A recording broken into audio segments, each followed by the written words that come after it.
just ask about some of the stuff going on for this game against Baylor, the honoring of the 01, 2000s teams. Yep. What's special about those teams in your mind? Well, those guys, they did so much for our program. The successes they had were tremendous. I mean, to win the league back-to-back years, to have the run in the postseason, the consistency at Hilton Coliseum, to have 2 years without losing a game, so impressive. And it's not just a great player or players. It takes an army of people to do that. It's coaches, managers, players, top to bottom. So awesome that we're able to have those guys back, to be able to honor them and show them the respect that they deserve for everything that they've done for our program and putting us in the position that we're in now. So cool to have those guys part of this experience. And then about Baylor, what have you seen from the Bears so far on tape? Yeah, I mean, they're, again, every year, the consistency they have, really good team. They continue to have a culture in a way that they do things that's impressive. Offensively, they've got terrific guard play across the board and even into their bench. Wright coming off the bench is playing tremendous. Omer's a mismatch nightmare. Guy plays extremely hard, leads the league in double-doubles, really motored up. And then, with big fella Ujiwon at the 5, the size and the length that he provides. So a team with a lot of strengths. They're playing really good basketball. The games where they hadn't been successful has either been on the road against really good teams or against a great Tennessee team who's playing as well as any. So we've got tremendous respect for them, their program, the way that they do things, and know that we're going to have great practices and preparation and be our absolute best come Saturday. What did Brent give you on Monday? Brent, I know there's so much talk about, like, this is the Brent Chatfield game or whatever, and I don't mean this in the wrong way. I just think that that's what Brent is capable of every game. And I think now Brent has a more clear picture of how he can impact winning for us. So many times, I think, for guys, they can be their most, like, he's a perfectionist. So I think up to a certain point, he's being hard on himself. Any mistake that he makes out there, where I've tried to really, help him or talk him through is like, you're not going to play perfect. We don't expect you to play perfect, but just play as hard as you can and as competitively as you can. So even though he didn't play perfectly the other night, his effort and energy and enthusiasm and physicality, is probably the greatest dynamic that helped us win that game. He had 7-0 boards, but we had another 6 that got tipped out that were largely part of effort he brought. So I think he showed the impact he can have on both sides of the ball and on the floor, and that's something that we're going to continue to need from him. What's the value, the benefit of having a third big, a guy that's 7 or 8 in your rotation, whatever you want to look at it, being able to have an impact like that, especially over the course of 30-plus games? Yeah, it's really important. I mean, when you look at it, and we've kind of believe in this model where we ask a lot of those guys, so it's hard to play long stretches. So most of the time, our front court guys are playing a 2.5-minute run that could lead to 3 minutes, but not these long stretches, and we want to give great effort in those short stints. And we expect so much from them in terms of how they guard the ball screen, how they protect the rim, the physicality they bring, offensively, screening, creating action, going to the O-board. So to have 3 guys that we can play that can come and have great effort and energy is a huge asset for us. And I think you see what happened the other night even is that Brant was so impactful in that first half, and I think Deshaun is, watching that saying, I can have that same impact. And now we come out the second half, and Deshaun takes over the game right away on the glass and finishing in the paint. So I always feel like it's like the iron sharpens iron. When you have more guys that have the ability to do it, it makes the others play better as well, and that was the case the other night. TJ, we've talked a lot about the versatility that Joshua Jefferson brings ever since he committed or ever since we first talked about him. But did you ever envision him matching a guard steals record? No, I mean, I think for Joshua, defensively, he's extremely intelligent. He finishes a lot of possessions. At times, you're watching it, and it doesn't look like you're not quite sure, is he flying around as much? But he absolutely is reading plays, being instinctive, in the right spot. He had so many great defensive plays the other night. Obviously, the 8 steals stand out, but he was extremely effective on the defensive glass and also in terms of, helping us get stops. So for him to get, to tie a record or to break a conference record or whatever it ends up being, it's a testament to his versatility defensively, the motor that he has, and his ability to impact plays. And so we just need him to continue climbing. Like, I think for all of our guys, it's continue to get better, continue to keep taking positive steps. And I think that was a big positive step for him and our team on Monday.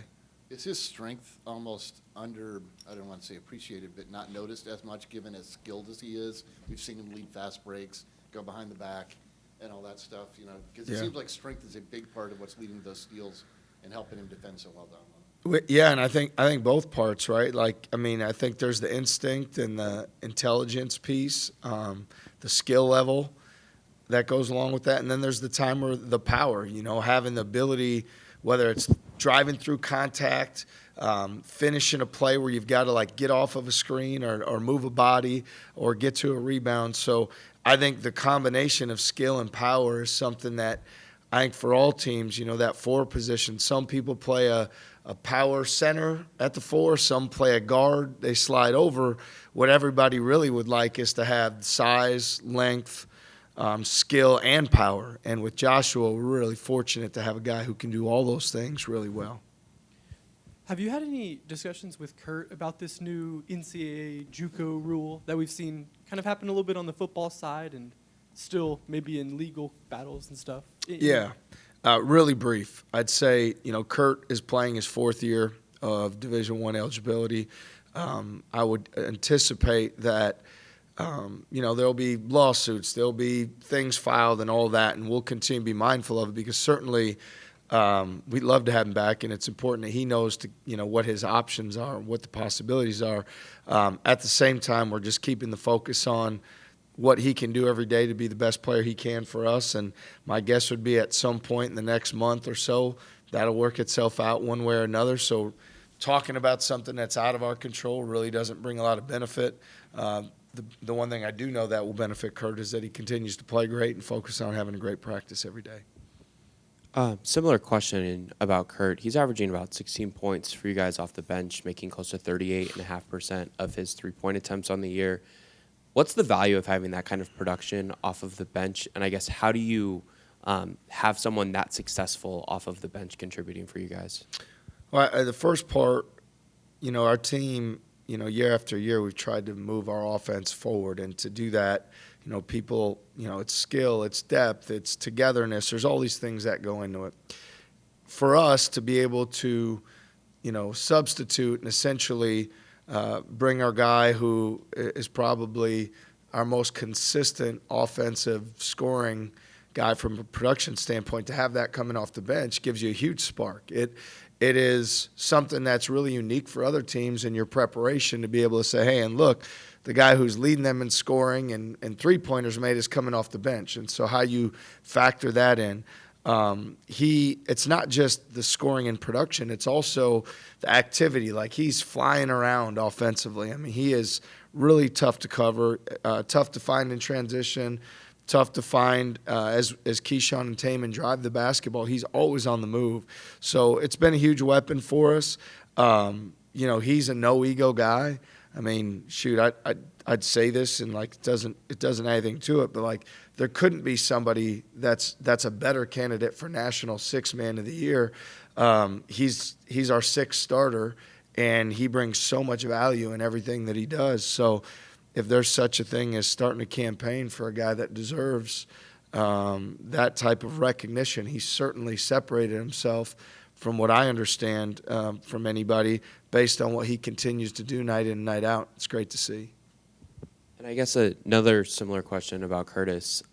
You started him in the opening game of the year, and he hasn't started since. I don't know if that's a coincidence or a specific choice, but how has his preparation off of the bench and his time with your program been impressive to you?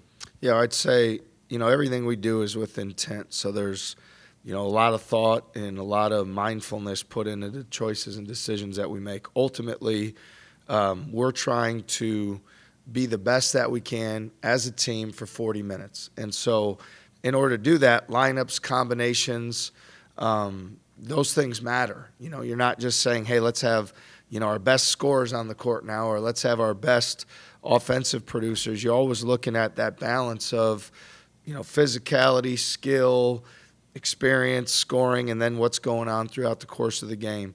I know that Kurt has shown the ability to come right into games and immediately impact winning. And that is a challenging dynamic, I think, for anybody. I think to have the level of consistency he's demonstrated. And so, we started the season because he had been so consistent since last January, and said, hey, let's give it a crack and see what this looks like. He's a starter. He's somebody who's earned an opportunity.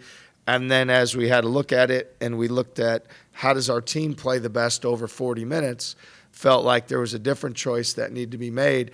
And fortunately, Kurt, what matters to him is that our team does well, that he's playing to his strengths, that he's having fun, that his teammates are at their best. And so all those things, lend us to being in the spot we're in. But, it's out of a strength. It's a fortunate position because we're blessed with the talent that we have. Last one for me. What does it say about Curtis's unselfishness to be willing to come off of the bench when he is arguably one of your best players, like you said, a leading candidate for Sixth Man of the Year recognitions? Yeah, no, I think it just speaks volumes to the winner that he is, the character that he has. You'll see that, I think up to this point he's probably always on the court at the end of the games, which also says something about how I feel about him and where we see him, when the game's on the line late. He's just a guy that we really trust and have tremendous confidence. So we're going to continue to uplift him and build his confidence and challenge him to continue to play to his greatness. And I know that from what I've seen and how he works every single day, there's going to be no let up from him, and it's only going to get better from here.